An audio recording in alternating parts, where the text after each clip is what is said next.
Good afternoon, good evening, scrotums. Good morning even, it might be morning when you're watching this, I don't know. We are once again in Fairholmes car park, well, on the edge of it, at Derwent, and I'm out for another Friday night. My missus don't mind me coming out, so excellent. We went down south bank holiday weekend. I had a cottage thing. Excellent, lovely trip. So I think she's had enough of me. We're heading to, on my last one up to the Grindstones, I showed you that copse of pine trees where the little mouse set my sandwich, big hole in my food bag. We're going there. We're going there again because it's gorgeous. It's a gorgeous spot. It's not going to rain. It's light till about 7:45 now. Just left work. I'm on earlies. I've been on earlies. And we're walking up. In my last video, I mentioned a channel in Scotland about a bloke, and I went on a bit of a rant about, a bit of a talk about my loss of a dog, and I got his name wrong on his channel. The channel is called A Bit North. It's a bloke who lives on the Isle of Mull. He's like me, on your right small channel, so, you know, give him a watch. Don't forget, like and subscribe and share.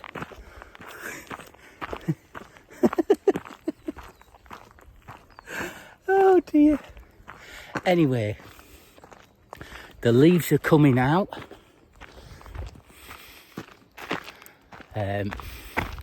I'm going to walk through the woods, along the path, have something to eat, and you're next going to find me hopefully crossing that little stream by the side of the copse of trees. You see a carpet of white. These little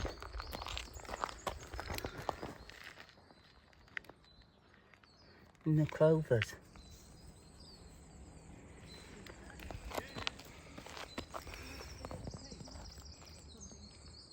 Quite nice. Don't know what they are, clover flowers.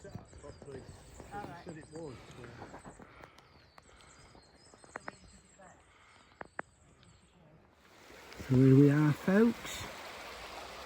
Just over there. Lovely little glade. We've got to get across this without getting our trotters wet. I think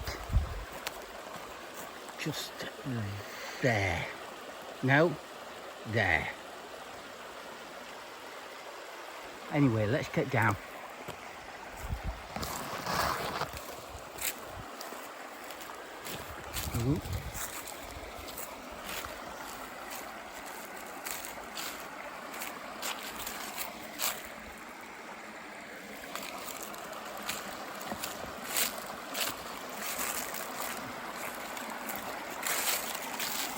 Just put you away for a second. Go ahead.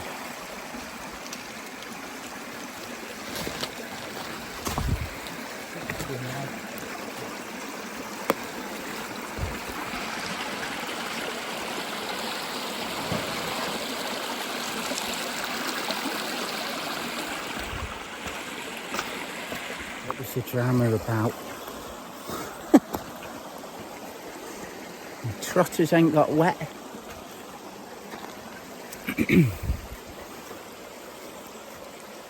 Thing is, it's quite a steep bank there to get round that tree. Let me turn this round. So this is the spot we are having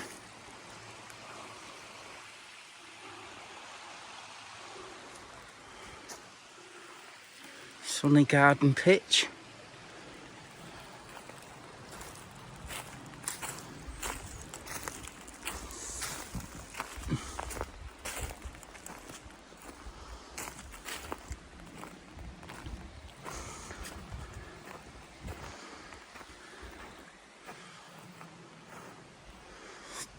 As you can see, people have been here. That's a candle thing for a candle, look. That's a little wall where the mousey lives.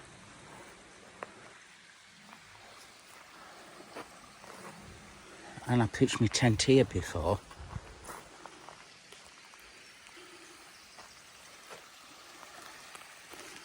Nice little seating area for your cooking. Front of you, backrest.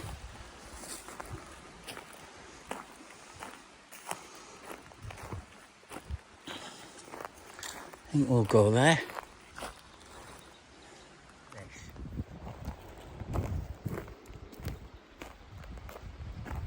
Look at this here.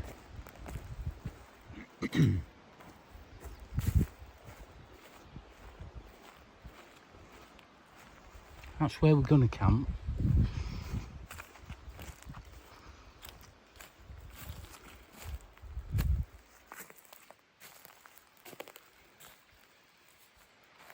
Fucking wankers.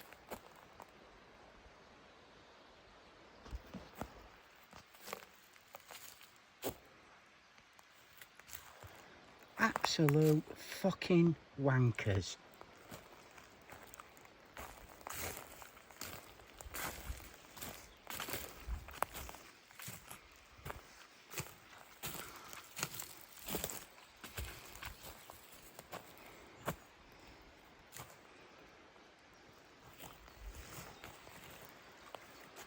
You can't tell me you can't carry out a pack of cards and some tinnies and a towel. If you carried that in, can't you carry that out?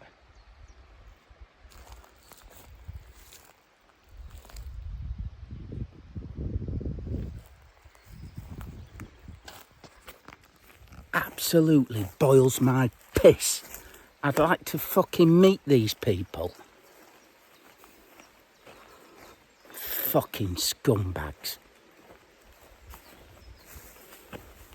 Hi.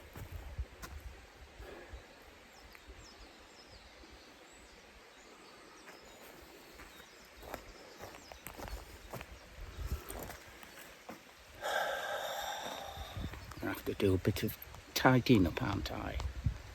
Because I'm a fucking grown-up. There we go, look. Took about a minute. 5 minutes.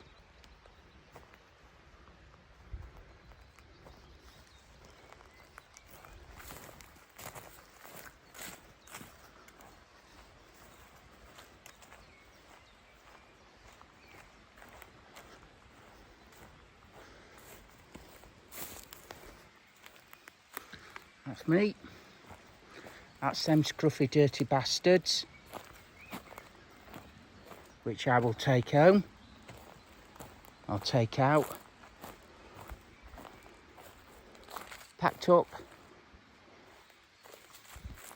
Get a brew on. And they obviously had some, whoever it was, obviously has got a bit of coinage amongst them. Because there's a Rab stuff sack here. That's mine now. I've obviously never met Rab. I have. When I was younger. Beautiful bloke. Really nice. Really nice to me. He'd kick the fuck out of you if he thought you was leaving the place like this.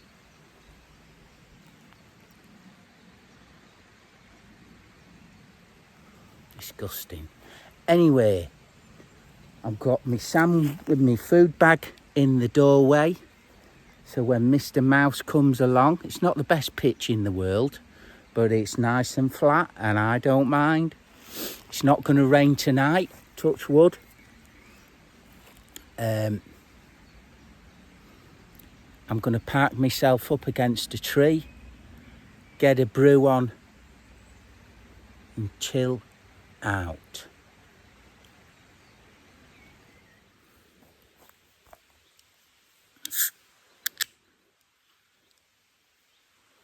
Cheers.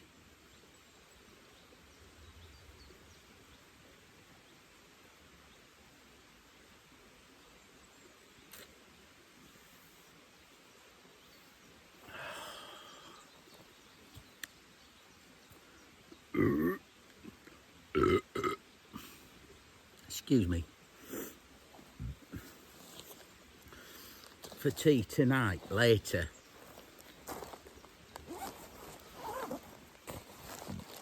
Coffee.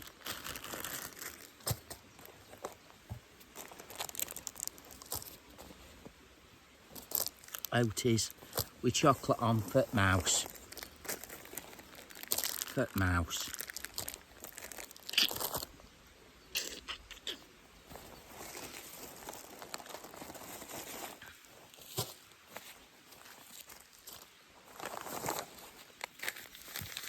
Two mug shots. Macaroni cheese mug shots. And John West infusions of tuna and chilli. Boil them up. Put them in a Ziploc bag. Bosh that in. Mix it all up. Add some cheese powder. And that's going to be tea. It's going to be well cheesy. And I'm looking forward to it already.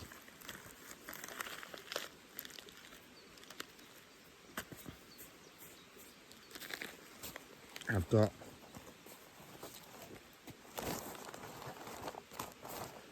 cream egg for later on. Courtesy of work. Couple of cups of sunshine and my breakfast. More rubbish bags. And I've got a packet of Pringles as well. Salt and vinegar flavour. I normally have the cheese, you know, the cheese and onion Pringles. They're my favourite.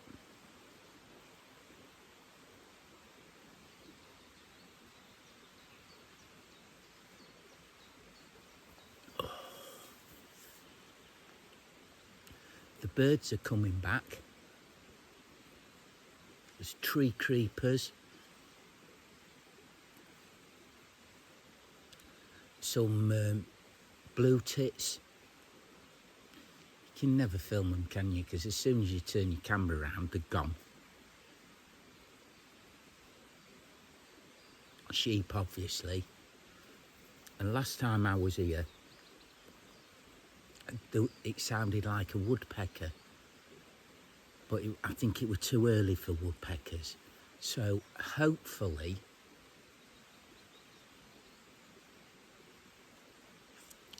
I'll get some woodpecker action.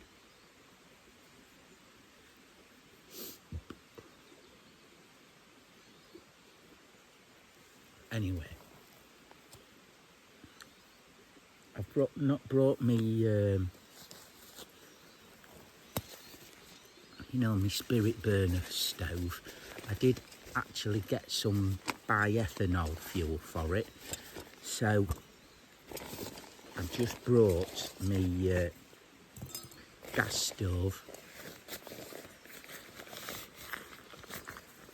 As I've said before, we've got a love-hate relationship, me and gas stoves.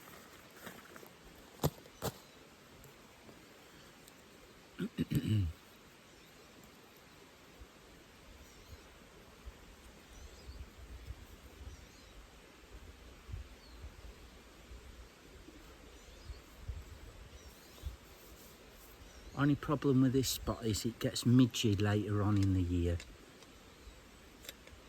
That's the only downside to it.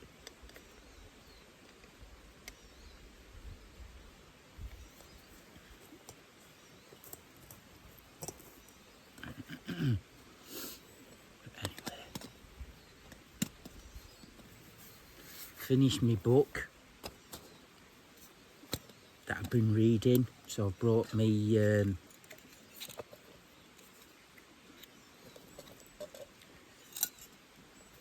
my camping book. It's that Blue Fox. I've got 2 copies of it now, so I'm having one for when I'm out camping, and I've got the one at home for when I read at home. So that's just going to live in my little what do you call it, my fanny bag. My fanny pack, which I keep forgetting.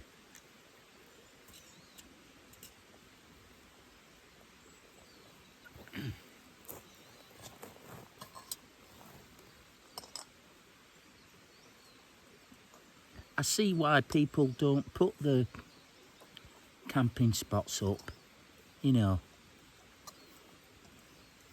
You only need some fucking idiot off YouTube watching it, don't you? Oh, that looks nice, let's go and get pissed up there. Leave all your crap.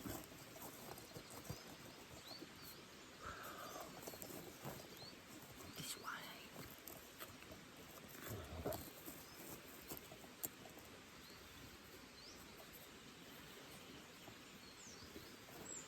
Dum dum dum dum dum dum dum dum. So yeah, I've finished this book, the second of the Bloodsworn series by John Gwynne. It's about different tribes. They're like Vikings, if you like, Viking raiders, the Bloodsworn and the Black Crows and the Battle Grim, and the groups of mercenary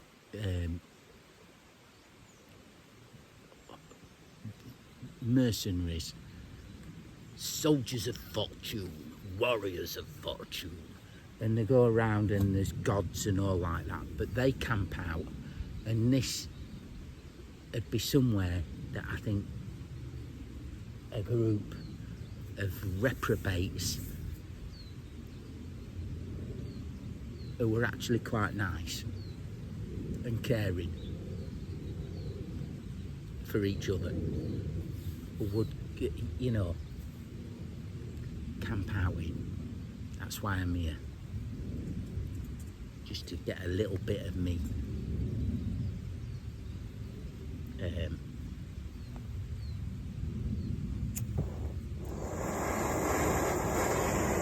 it's not a pocket rocket, this. It's an Optimus stove. I've just talked about it before, you know. Not a jet boil. You pay 100 quid for that and that. Cheap titanium mug off the internet my gorgeous wife bought. Essentials.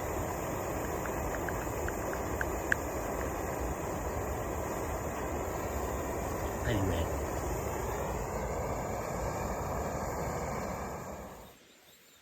Blue Fox by Sojourn. 9th to the 11th of January 1883. Blue foxes are so curiously like stones that it is a matter for wonder. When they lie beside them in winter, there is no hope of telling them apart from the rocks themselves. Indeed, they are far trickier than white foxes, which always cast a shadow or look yellow against the snow. A blue vixen lies tight against her stone, letting the snow drift over her on the windward side. She turns her rump to the weather, curls up and pokes her snout under her thigh, lowering her eyelids till there is the merest hint of a pupil, and so she keeps an eye on the man who has not shifted since he took cover under the overhanging drift. Here on the upper slopes of Ashmere, some 18 hours ago.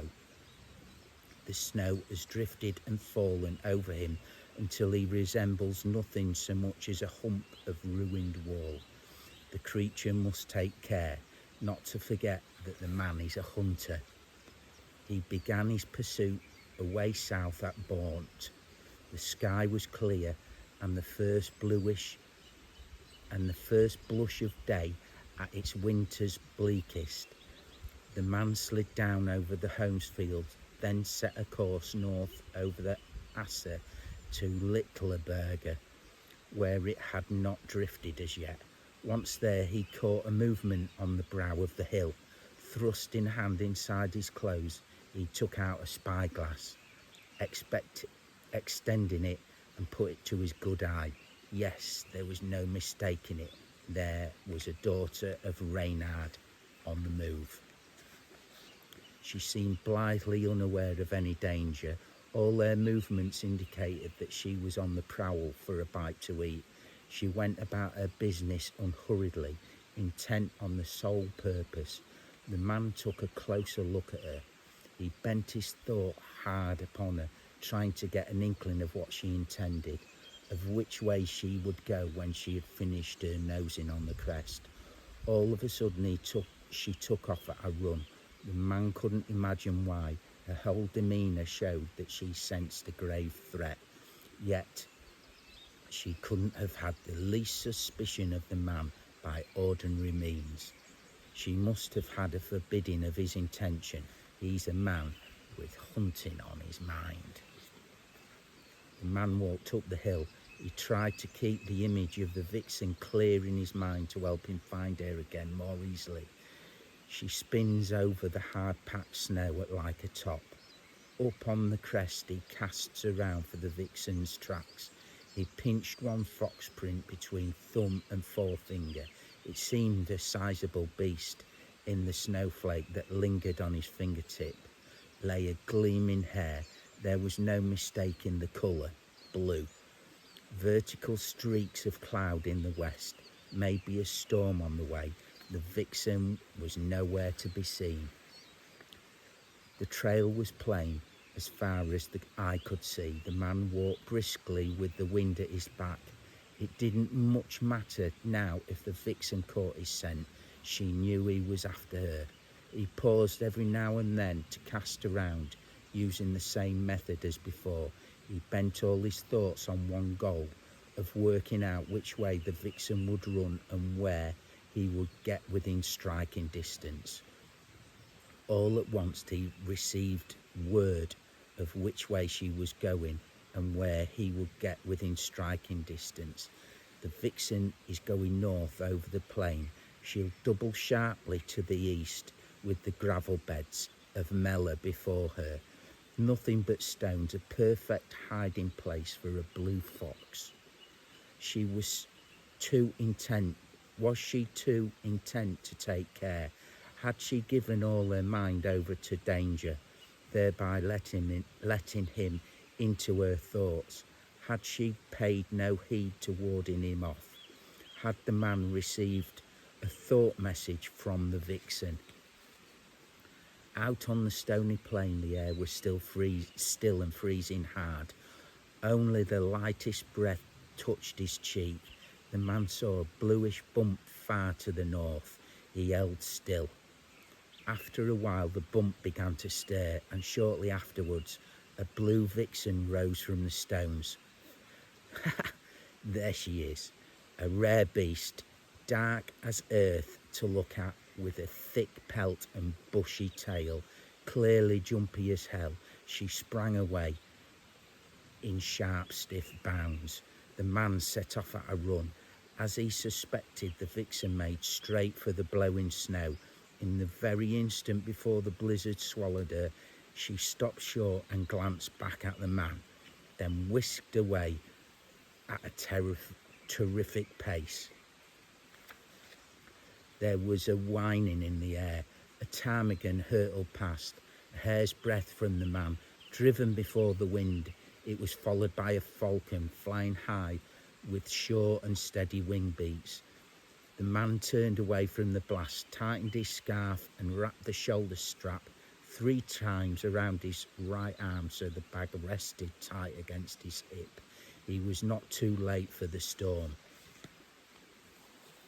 The man trudged through the impenetrable murk. At first he had stony ground underfoot, and then going was not too bad, but the snow soon thickened. Conditions deteriorated. He had to trust his line to off-thought. The vixen could be childishly weather-shy. She'll dig herself into a drift or press herself deep into crannies well below the frost mark, and there she'll stay until the foul weather has passed. Now the man has a chance of lessening the gap between himself and the little fox. He inched forward, but just as the man felt he might have gained on the vixen, the snow suddenly deepened. It now came up to his crotch, and with the next step the man set fast in his tracks. He could go neither back nor forward. He couldn't see a hand in front of his face. The blizzard buffeted him from every side, from above and below. As evening drew on, the weather turned wilder. The frost pierced his clothes in spite of their thickness, and he grew so cold that he had to shiver himself to warmth. The man decided to let himself be snowed in. He moved a little while this was happening, so the snow formed a windproof shell around him. He was of medium stature, stout and bulky about the chest. His features were coarse, his forehead of middling height but broad, giving his face its character. He had small steel blue eyes set deep under heavy brows that met in the middle, and a high bridged nose. The set of his profile and chin would not be made out for the dark red beard, shot through with silver, which overlaid cheek and jaw, reaching down to his breast. He had grizzled earth-brown hair, a domed birthmark perched high on his left nostril. Such was the man in the snowdrift. The night was cold and of the longer variety. Right then, folks, that's me. Another gorgeous night listening to the birdies. Beautiful camp. Nothing left. That's where I was. Nothing left. That's where they were. That's coming with me. Another beautiful night. Gorgeous night camp. If you want to know what happens to the blue fox, vixen, by the book. You know, if anyone requests that I read it, I'll read it. I'm not a voice. I'm not a reader.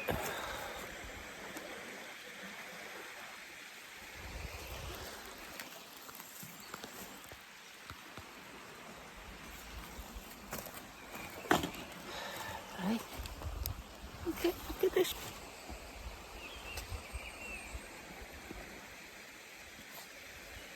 Anyway, if you want to know what happens to the blue fox, go buy the book.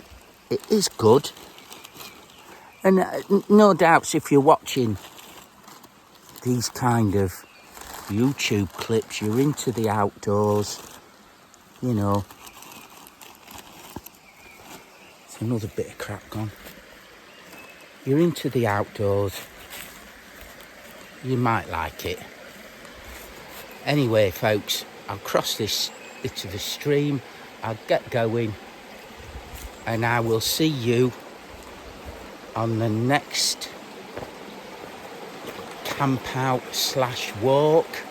Don't forget, like, subscribe, share, do all that good stuff, and I'll see you in the next one. Ta-da.